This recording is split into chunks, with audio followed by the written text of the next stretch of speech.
Herederos de Bendición, con el pastor Carlos Peña.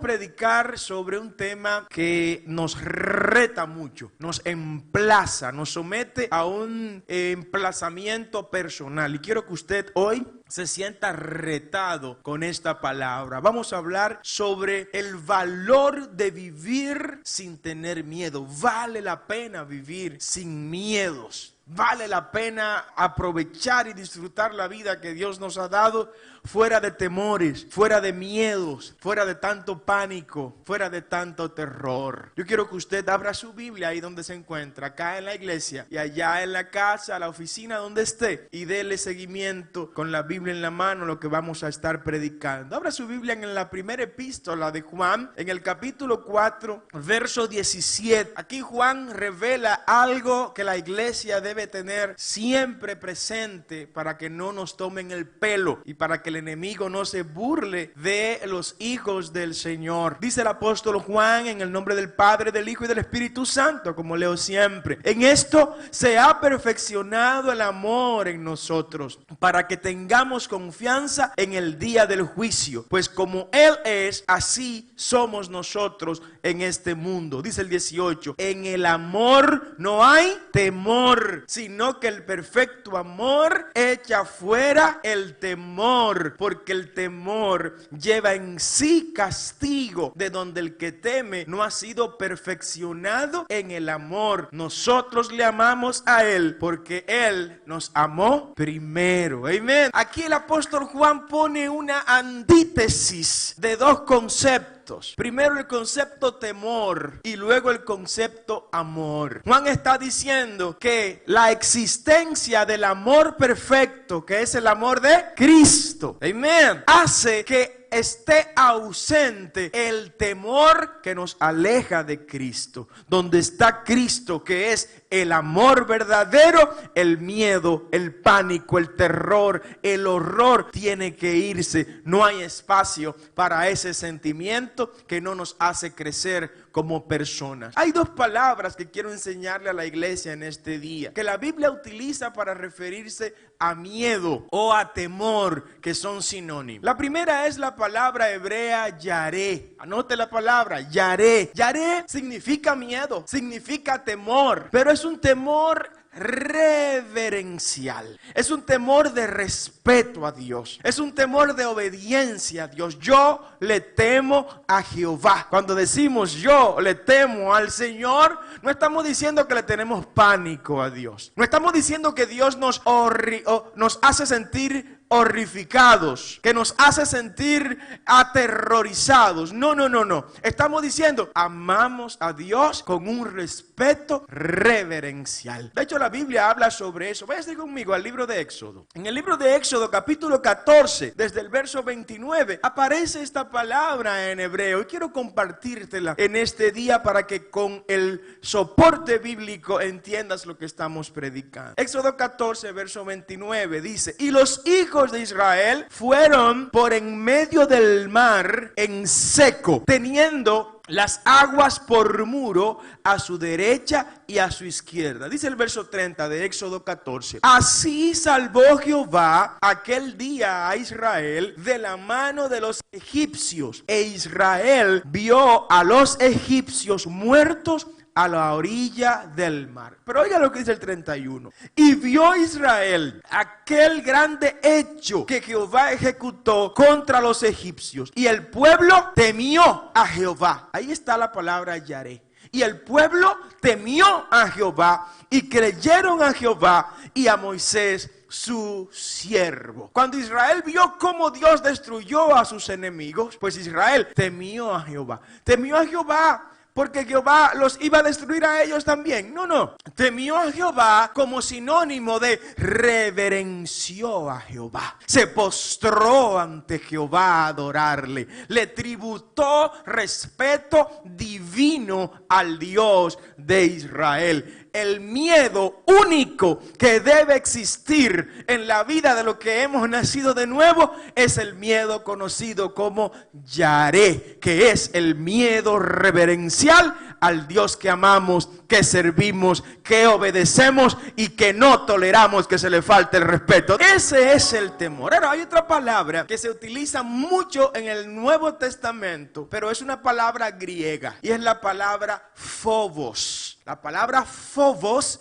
que es donde viene la palabra en español fobia, implica miedo, implica temor, implica horror, implica sentir pánico por algo. Aparece en la Biblia y muchas palabras en español están compuestas por integrada por esta palabra fobia, que viene como un sufijo para indicar que uno odia, repudia o tiene miedo a algo. Por ejemplo, cuando se habla de xenofobia, estamos hablando de pánico, miedo, odio o terror a los extranjeros. Cuando se habla de homofobia, se está hablando de miedo, pánico, horror o terror a las personas del mismo sexo. Cuando se habla de necrofobia, estamos hablando de miedo, pánico o temor a los muertos. Cuando se habla de neumofobia, estamos hablando de pánico, miedo o terror a los espíritus. Y así existe una cantidad inmensa de palabras que en español han asumido esa palabra griega que aparece en la Biblia, que es phobos, y que la hemos traducido como fobia para indicar miedo.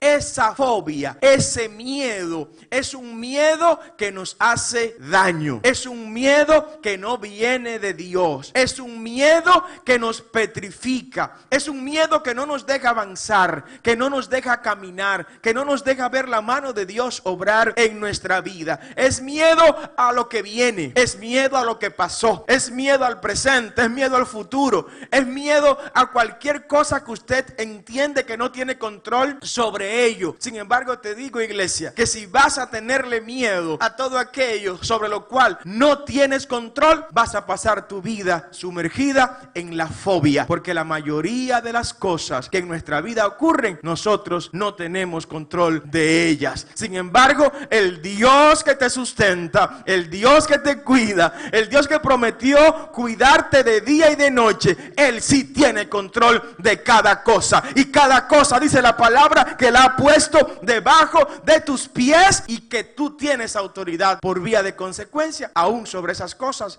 que tú no controlas. ¿Alguien entiende lo que estoy predicando? En el Nuevo Testamento aparece esta palabra, la palabra fobia. Quiero que te vayas conmigo a Juan, el Evangelio de Juan, capítulo 20, verso 19. Dice: cuando llegó la noche de aquel mismo día, el primero de la semana, o sea, el domingo, estaban las puertas cerradas en el lugar donde los discípulos estaban reunidos. Y estaban reunidos, oigan, ¿por qué? Por miedo de los judíos. Ese miedo es fobia. Tenían fobia a los judíos. Tenían miedo, pánico, terror de que los judíos fueran a hacerle daño. Por eso fueron y se trancaron en esa casa. Ahora, luego viene: y vino Jesús y puesto en medio les dijo: Shalom, paz a vosotros. El shalom de Dios viene para echar fuera el temor, para alejar el miedo fóbico, para alejar el pánico, para alejar el terror, para hacernos sentir tranquilos y en paz. Diga: yo tengo paz. Tengo paz, dígalo, tengo paz. Donde está ese perfecto amor, pues no hay temor. ¿Cuál temor? El temor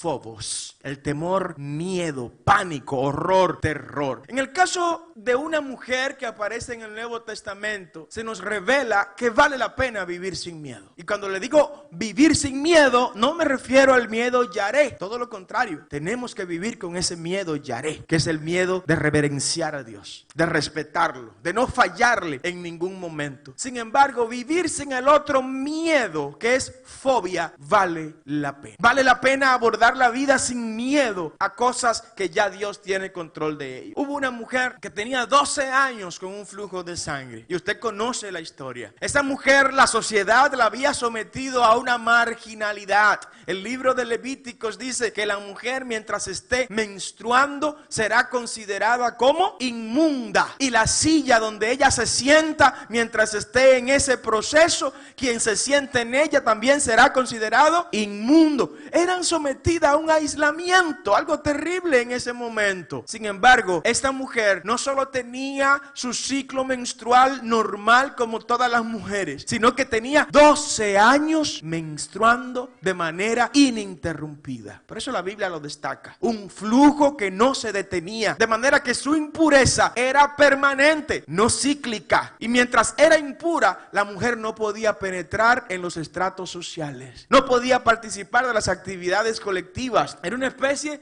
de coronavirus de entonces. Dicen así, ¿verdad?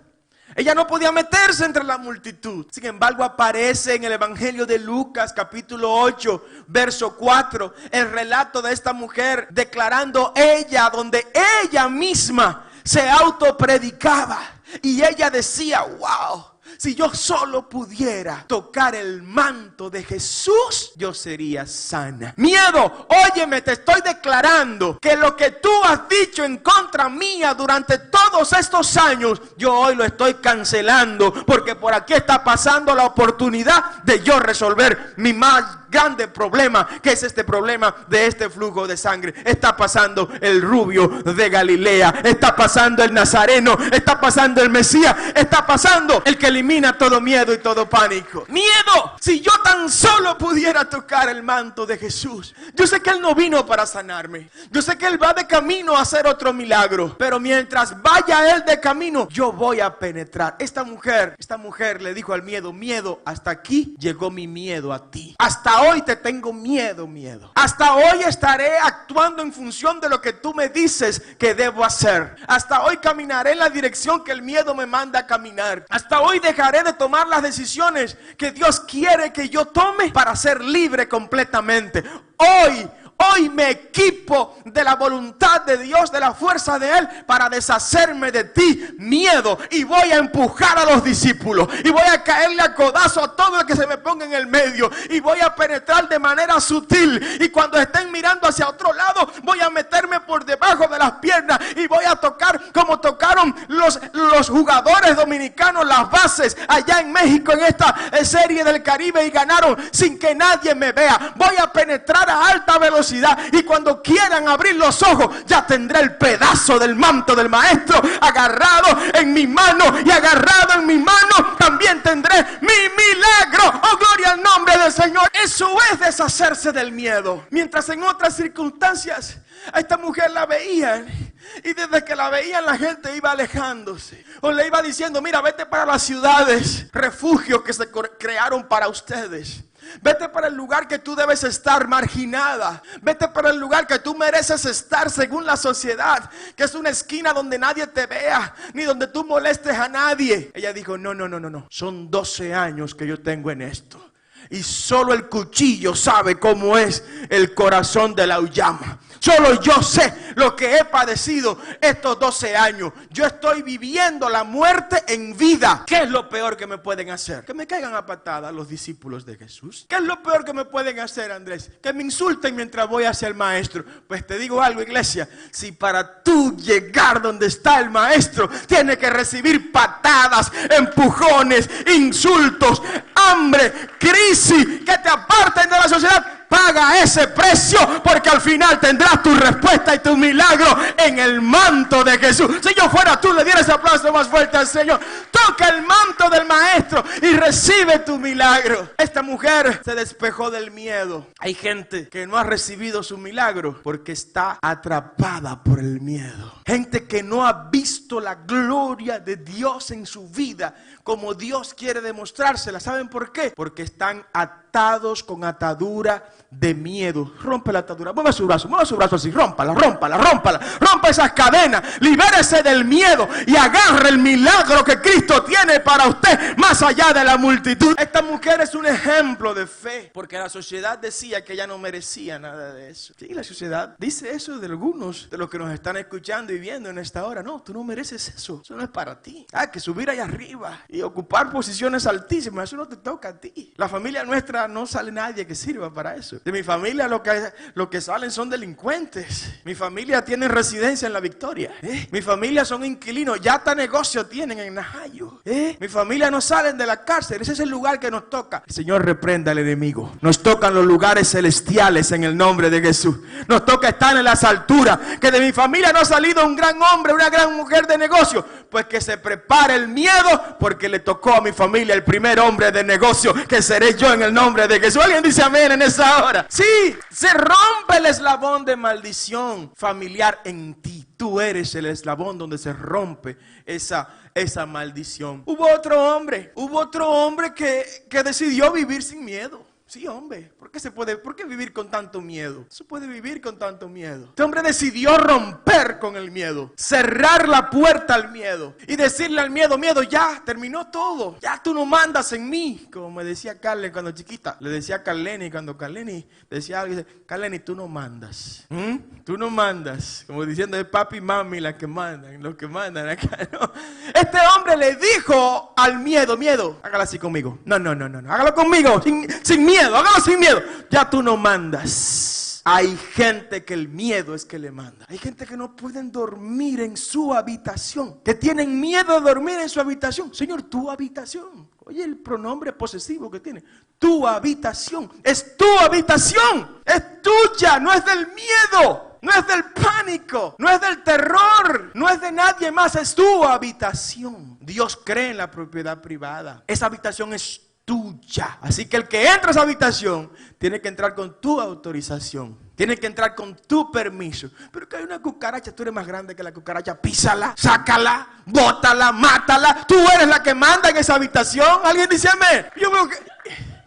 Yo he visto hombre corriéndole a una cucaracha, José, pero qué pela. Hombre corriéndole a una cucaracha. Mire, agárrela, rómpale una pata, rómpale la otra, muérdale el cuello. Usted es más grande que la cucaracha. Pero ¿cómo le tiene miedo a una cucaracha? Y gente que han abandonado casa. Yo he visto gente que han abandonado su casa porque entró un murciélago. Pero usted es más grande que ese murciélago, comadre, compadre. Cáigale a palo a ese murciélago y póngalo de ejemplo para que si otro quiere entrar, diga, no, ahí acaban con nosotros. Acabe con el miedo y todos los elementos que promueven el miedo. Ese aplauso fuerte al Señor.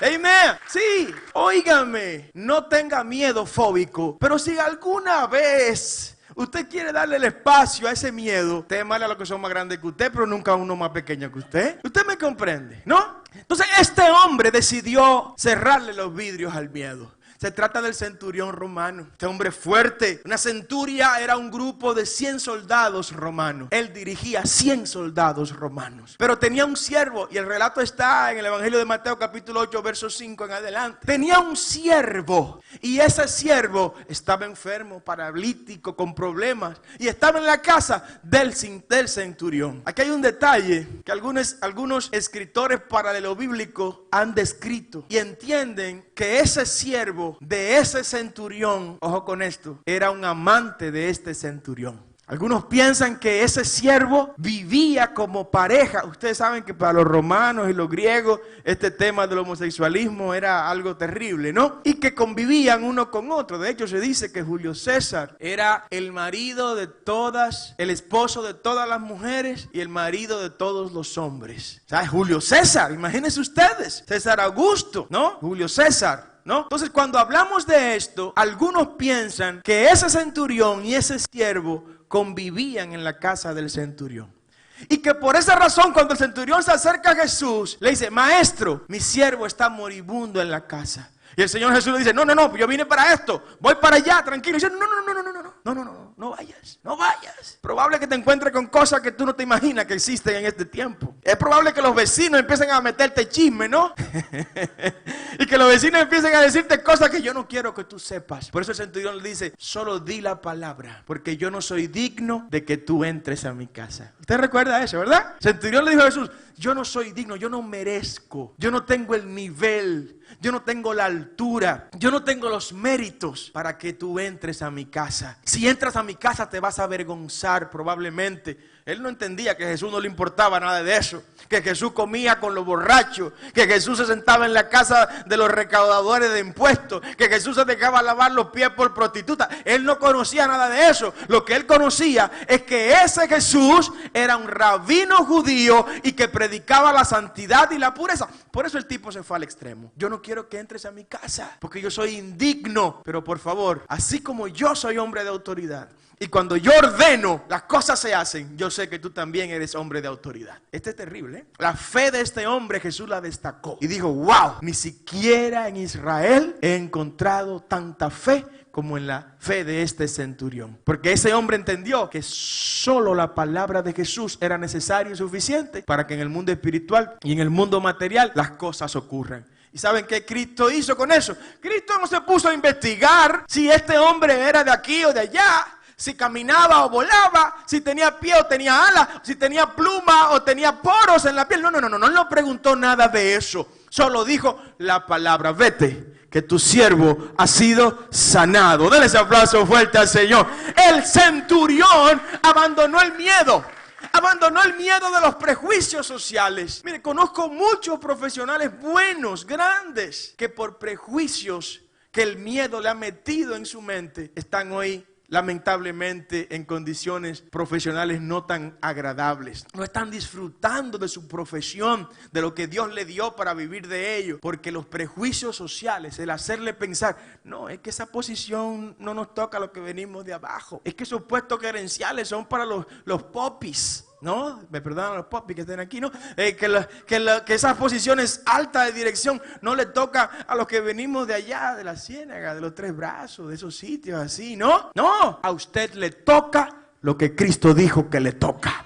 Y si le toca a usted, no importa que el infierno, el diablo, el mundo se rebele, que se quiten del medio, porque llega el poderoso a arrebatar lo que a nosotros nos toca. Alguien puede aplaudir al Señor en esta hora. Recibe lo que Dios te da y despójate de todo miedo que no te deja avanzar, miedo que no te deja exhibir lo que Dios ha puesto en ti como talento. El miedo hace que haya una entropía, que haya una introspección de todo lo que tú eres, que haya una involución de tu excelencia. No, cuando te despojas del miedo, viene una explosión de Dios en tu vida. Y todo lo que Él sembró en ti sale y los demás miran y ven, wow, algo extraño, positivo hay en esa persona. El miedo hace que todo venga hacia adentro, hacia adentro, hacia adentro, hacia adentro.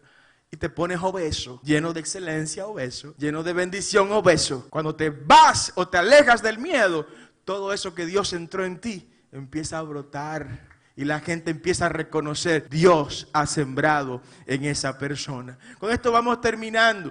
Hubo una ocasión en que el apóstol Pablo estaba en uno de esos importantísimos viajes misioneros. Y en esos viajes misioneros sufría de todo Pablo. En este particularmente naufragó su barca y llegó a una isla llamada la isla de Malta. El relato está en el libro de los Hechos, capítulo 28. Cuando llega a esa isla de Malta, pues de repente ya con la nave rota y todo lo demás destruido, pues se reúne con los moradores de esta isla y arman un fuego, una fogata para compartir el tiempo. Y mientras están armando el fuego, la fogata, pues vino una serpiente, de esta serpiente mortífera que inoculan el veneno e inmediatamente quienes reciben el veneno de las mismas pues perecen, mueren de manera irremisible. Pues a Pablo le mordió una de estas serpientes. Dice la Biblia que de repente Pablo va a agarrar un madero y una serpiente viene y lo muerde y lo agarra y le inocula naturalmente el veneno. Cuando los moradores de Malta ven que esto ocurrió, Dios mío, ¿qué ha pasado ahora? porque ellos sabían lo que le pasa a todo el que sus serpientes de Malta mordían. A partir de ahí empezaban a pensar que Pablo iba a convulsionar en pocos momentos, que Pablo iba a reaccionar como reaccionan todos los demás que son mordidos por este tipo de serpiente. Pero ¿sabe qué hizo Pablo? Pablo no se quedó llorando del pánico ni del miedo al recibir ese mordisco de la serpiente. Dice la Biblia que Pablo, con la serpiente pegada de la mano, la sacudió. ¿Y sabe para dónde la lanzó? La lanzó al fuego. Yo no sé cuál es la serpiente que te está picando a ti. No te digo que no te va a picar la serpiente. No te digo que no te va a morder la serpiente. Lo que sí te recomiendo es que si la serpiente se enganchó de tu cuerpo, lánzala para el fuego de Dios. Lánzala para el fuego del Espíritu Santo. Consúmela en el fuego que es la presencia de Dios y no podrá hacerte daño. No te quedes mirándola. Tú si eres mala y quejándote, ¿por qué me mordiste? Me dañaste mi manicuri, me dañaste mi mano, me dañaste la blusa bonita, el vestido hermoso. Olvídese de eso y métala para el fuego. Denle ese aplauso fuerte al Señor. Amén. Sí, métala para el fuego. En el fuego se consume lo que nos tiene metido en miedo a nosotros. Lo que te tiene metido en miedo para no arrancar el negocio, para no arrancar el proyecto. Lo que te tiene metido en miedo para no casarte. Lo que te tiene metido en miedo para no crecer, para no avanzar. Lo que te tiene metido en miedo para no despegarte de tu pasado. Este es el momento, como Pablo, de meterlo en el fuego, como él metió la serpiente, y seguir tu ministerio. Pero hay quienes no, quienes empiezan a verle el color de los ojos a la serpiente. Y esos ojos tan bonitos, y así me picaste. Y mira el diámetro de tu cuerpo, y así me picaste. Mira la longitud de tu cuerpo, y así me picaste. Yo no vine aquí para que tú me picaras. No se ponga a conversar con la serpiente. Con la serpiente no se conversa. Si no, pregúnteselo a Eva. Pregúnteselo a Eva. No prestes tus oídos, no prestes tus órganos, no prestes tu sentido a la serpiente. Con la serpiente no se conversa. Es nuestra oración que Dios te bendiga, te guarde y haga resplandecer su rostro sobre ti. Queremos invitarte a todos nuestros cultos en el Centro de Adoración Naco, todos los domingos a las 9 de la mañana y 11 de la mañana, así como los miércoles a las 6 de la tarde. Estamos ubicados en la avenida Roberto Pastoriza 115, esquina Alberto Larancuend, en el ensanche Naco, en el mismo centro de la ciudad capital. Te esperamos junto a toda tu familia. Para oraciones y acompañamiento espiritual, puedes escribirnos al WhatsApp 829-893-2392 o contactarnos a través de todas las redes sociales del Pastor Carlos Peña como Carlos Pena RD o del Centro de Adoración Naco. Si has recibido bendición con la predicación de este mensaje, puedes escucharlo completo ingresando al canal de YouTube del Pastor Carlos Peña RD. Y si quieres ser parte del equipo de colaboradores gracias a los cuales has escuchado el programa Herederos de Bendición, puedes hacerlo enviando tus donaciones a Ministerios ITCAM a la cuenta del Banco de Reservas número 1601-130799 o a través de la cuenta de PayPal de Ministerios ITCAM, paypal.me/Ministerios ITCAM. Dios te bendiga y será hasta la próxima en otra entrega de tu programa Herederos de Bendición.